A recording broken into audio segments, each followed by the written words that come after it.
Welcome to We Learn. This is session 8 of Basic Maths. So in today's session we are going to discuss about various concepts of derivative. So first of all there is an introduction part. After that we are going to discuss the physical concept of derivative, and at last we are going to discuss about the geometrical concept of derivative. So first of all let us discuss what is a derivative. So a derivative basically is the rate of change of a quantity at a particular time. Derivative क्या होता है? Derivative basically एक rate को show करता है. It shows a rate at which a quantity changes. So derivative का मतलब है एक particular ऐसा एलिमेंट जो कि हमें ये शो करता है कि कोई भी जो क्वांटिटी है वो किस रेट पर चेंज हो रही है. So the procedure of finding the derivative is known as differentiation. जो ये टेक्निक है, जो प्रोसीजर हम यूज करते हैं किसी भी फंक्शन का डेरिवेटिव फाइंड करने के लिए, रेट ऑफ चेंज फाइंड करने के लिए, इसको हम बोलते हैं differentiation, and its reverse process is known as integration. Similarly इसका जो रिवर्स प्रोसेस है that means the reverse of differentiation, the opposite of differentiation is known as integration. Now let us discuss about the physical concepts. So this approach was used by Newton in the development of his classical mechanics. ये जो concept है ये use किया था Newton ने सबसे पहले अपने क्लासिकल मैकेनिक्स में, that means operations को perform करने के लिए. So here the main idea is the concept of velocity and speed. यहाँ पर जो सबसे पहले मेन आइडिया यूज किया था डिफरेंशिएशन के लिए, उसने यूज किया था वेलोसिटी और स्पीड का concept. Like average velocity will be equal to distance from A to B divided by time to get from A to B. यहाँ पर वही ये कॉन्सेप्ट हमने यूज किया है, speed equals to distance upon time का. Speed को हमने सिंपली रिप्लेस किया एवरेज वेलोसिटी से. सो डिस्टेंस को हमने क्या किया, distance from A to B, दो पॉइंट्स के बीच में जो भी डिस्टेंस होगा उसको हम यहाँ पर शो करेंगे. Similarly time to get from A to B, जो भी पर्टिकुलर टाइम लगा हमें पॉइंट ए से पॉइंट बी तक पहुंचने में. So this is how we represent the average velocity initially with the help of classical mechanics which is represented by Newton. Now here if we represent this function in the form of differentiation, that means rate of change, so we are going to write it in the following manner, like if ft describes the position at time t. क्या है यहाँ पर, ft हमने एक function लिया है जो कि शो करता है कि एक पर्टिकुलर टाइम t पर क्या पोजीशन होगी किसी भी फंक्शन की. So here delta s is equal to f a plus delta t minus f a. Delta t है यहाँ पर rate of change of time. Similarly instantaneous velocity at a will be represented in the following manner, like limit delta t tends to 0. Delta t means change in time, so delta t tends to 0. Here delta s divided by delta t. Delta s means change in the, you can say, value of s, then change in time. Now here is a normal example, like consider a parabolic motion given by the function ft equals to t square. यहाँ पर एक example लिया गया है parabolic motion का. तो यहाँ पर क्या रिप्रेजेंट करता है फंक्शन ने रिप्रेजेंट किया ft equals to t square. So the instantaneous velocity at t equals to a is given by, यहाँ पर जो वेलोसिटी है इंस्टेंटेनियस वेलोसिटी वो हम रिप्रेजेंट करेंगे with the help of this technique, like limit delta t tends to 0. So here f of a plus delta t minus f a upon delta t. यहाँ पर हमने जो delta t है वो हमारे a पॉइंट में increment किया, उसको ऐड किया. Then it is going to be limit delta t tends to 0 a plus delta t whole square minus a square divided by delta t. Similarly a plus delta t whole square minus a square divided by delta t. After solving this, हमने इसको solve करेंगे. हमने यहाँ पर a plus b का whole square का formula use किया है. After using that formula we are going to get 2a delta t plus delta T square divided by delta T. यहाँ पर जो ए स्क्वायर है माइनस ए स्क्वायर और plus A square वो cancel out हो जाएंगे, तो हमें क्या मिलेगा, we are going to get 2a delta T plus delta T square divided by delta T. So this will be equal to 2a plus delta t. Now we conclude that the instantaneous velocity at t equals to a is 2a. यहाँ पर जो instantaneous velocity होगी वो constant value return करेगी, that is 2a. यहाँ पर जो value है वो क्या आएगी, 2a.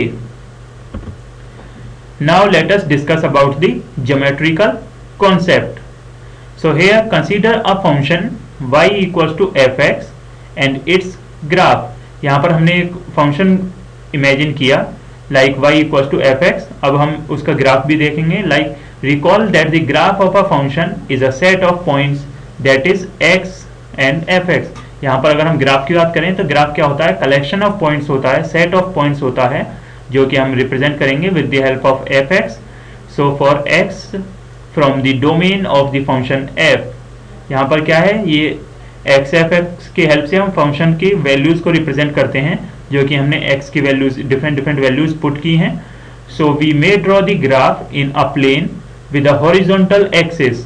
हम किसी भी प्लेन में किसी भी एक ग्राफ को ड्रॉ कर सकते हैं, but the condition here is it should have a horizontal axis. So this horizontal axis is usually called as the X axis.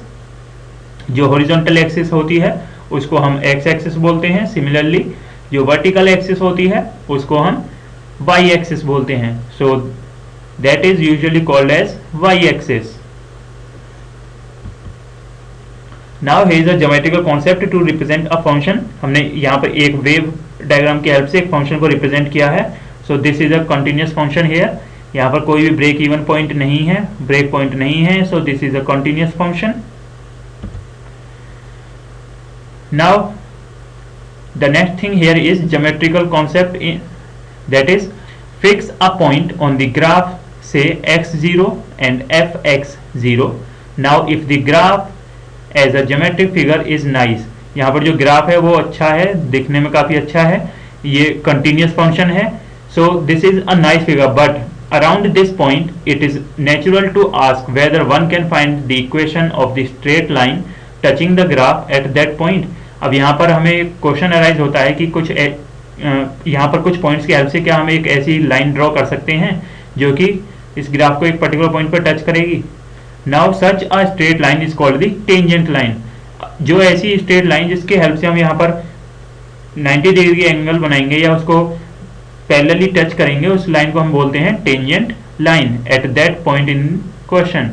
उस पर्टिकुलर पॉइंट पर जहाँ पर वो उस ग्राफ को इंटरसेक्ट करेगा उसको हम बोलते हैं tangent line. So here the concept of tangent may be viewed in a more general framework. Like here is a normal representation. यहाँ पे ये जो हमारा ग्राफ था ये continuous function था, हमने उसको यहाँ पर उस ग्राफ के ऊपर हमने एक टेंजेंट ड्रॉ की, दैट इज ये जो रेड लाइन है ये टेंजेंट है जो कि जस्ट टच करके जा रही है हमारे ग्राफ को, and at this particular point it will make a 90 degree angle with this graph, this continuous function. Now one way to find the tangent line is to consider points x, f, x on the graph where x is very close to x0. अब यहाँ पर अगर हमें tangent point निकालने हैं tangent line से related, तो हम कैसे फाइंड कर सकते हैं, हम x की उन वैल्यूज को फाइंड आउट करेंगे जो कि काफी क्लोज हैं x0 के। So then draw the straight line joining both points. अब उन दोनों पॉइंट्स को हम ज्वाइन कर देंगे with the help of a straight line. Now this is a normal representation of tangent. यहाँ पर ये एक नॉर्मल रिप्रेजेंटेशन है, ये ब्लू लाइन शो करती है हमारे ग्राफ को। तो यहाँ पर ये ब्लू लाइन की हेल्प से हमने ग्राफ को क्रिएट किया, ड्रॉ किया। ग्राफ को क्रिएट करने के बाद ग्रीन लाइन की हेल्प से हमने क्या किया, वहाँ पर एक टेंजेंट ड्रॉ की जो कि जस्ट टच करके जाएगी इस ग्राफ को, and it will make a 90 degree angle with this particular graph at a particular point where it intersects, or you can say it touches a graph. Now as you can see, when x get closer and closer to x0, the lines get closer and closer to the tangent line. अब यहाँ पर अगर इस graph में हम देखें तो हम देख सकते हैं कि अगर x को हम x0 के क्लोजर करें या x0 को x के क्लोजर करें तो यहाँ पर जो लाइन्स हैं वो भी और ज़्यादा क्लोज हो जाएंगी टू दी टेंजेंट लाइन के काफ़ी क्लोज आ जाएंगी. Similarly since all these lines pass through the point x0 fx0 so their equations will be determined by finding their slope. यहाँ पर क्या है, जितनी भी लाइन्स हैं वो पास होंगी x0 और fx0 से, तो यहाँ पर जो इक्वेशंस हैं वो हम फाइंड आउट कर सकते हैं उनके स्लोप से. So the slope of the line passing through the points x0 fx0 and x fx will be equal to mx equals to fx minus fx0 divided by x minus x0. तो यहाँ पर slope हम कैसे find out कर सकते हैं, यहाँ पे हमने फाइंड आउट किया जो हमारा फाइनल पॉइंट है that is fx minus the initial point that is initial value of the function that is fx0 now divided by final point minus initial point. Now definition to compute the derivative. So function fx, its derivative at x equals to a is defined by, कोई भी एक function है fx, उसका हमें derivative find करना है a पर, तो हम कैसे शो करेंगे f डैश a. ये जो डैश का साइन हमने लगाया है f के पावर में, इसको हम यूज करते हैं डेरिवेटिव को रिप्रेजेंट करने के लिए. This is the first derivative of a function. So f dash x, as you can see here, f dash a will be equal to limit x tends to a fx minus fa divided by x minus a. अब यहाँ पर हमने क्या किया, x को हम replace कर देंगे a plus h से. so we'll have limit h tends to 0 fa plus h minus fa upon h. Now let us discuss this with the help of an example. Like we have an example here, that is function fx equals to x square. So F A plus H minus F A upon H, ये formula हमने use किया that is A plus H whole square minus A square divided by H and this will be equal to 2ah plus H square upon H. यहाँ पर जो plus A square है और minus A square है वो cancel out हो जाएंगे after using a formula of A plus B whole square. A plus B whole square formula जब हम A plus H whole square पर यूज करेंगे तो उसके बाद ए स्क्वायर कैंसिल आउट हो जाएंगे, तो हमें मिलेगा 2ah plus H square divided by H. So this will be equals to 2a plus H. Now here limit h tends to 0 fa plus H minus fa divided by H will be equal to 2a. यहाँ पर किसके equal होगा, ये 2a हमें यहाँ से मिलेगा. हम जब h टेंड्स टू 0 पुट करेंगे तो हमें क्या मिलेगा 2a. So this is the value of this function. Now here is the continuation, that is the other example. Like consider the function fx equals to 1 upon x for x not equals to 0. हमने यहाँ पे consider किया कि एक function है जिसकी value है 1 upon x. So this here x is not equal to 0. x की वैल्यू 0 नहीं हो सकती क्योंकि अगर डिनोमिनेटर में 0 होगा तो हमारा फंक्शन नॉट डिफाइंड होता है.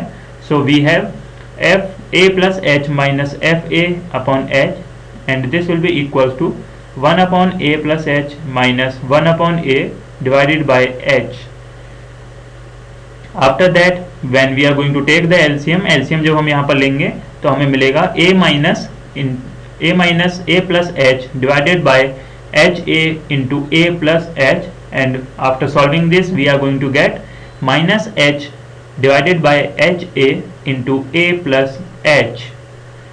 After that we are going to get limit h tends to 0. हमने यहाँ पर लिमिट को पुट किया that is f a plus h minus f a upon h and this will be equal to limit h tends to 0 minus 1 upon a into a plus h and this will be equal to minus 1 upon a square.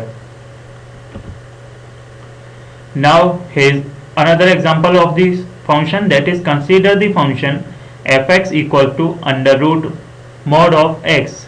Now when we are going to solve this question, then we have f of 0 plus h minus f0 divided by h and this will be equal to under root mod of h divided by h. So after that it will be equal to 1 upon under root mod of h. हमने यहाँ पर mod h से under root h से h को divide किया तो हमें अब में 1 मिलेगा और h से h को हमने कैंसिल आउट किया, अंडर रूट h से h को कैंसिल आउट किया तो हमें मिलेगा under root mod of h.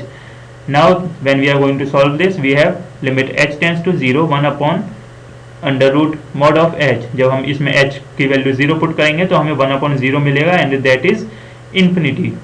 So then f dash 0 does not exist. यहाँ पर f डैश 0 पर वैल्यू एग्जिस्ट नहीं करेगी. But observe that the graph as a geometric figure has a tangent एल्वेट वर्टिकल. अब यहाँ पर अगर उसका हम ग्राफ जनरेट करेंगे तो हमें एक टेंजेंट एल्वेट वर्टिकल मिला है. दैट मीन्स वी शेप की फॉर्म हमें यहाँ पर मिलेगी, जनरेट होगी. इसका ग्राफ इस तरीके से बनेगा. Now at the end of this session here is an exercise for you. You can try out these questions for yourself. So here the first question is explain the term derivative, and the next question is give the geometrical concept of derivative. यहाँ पर हमें geometrical concept show करना है with the help of a graph that what is derivative. So this is the end of today's session. Thank you.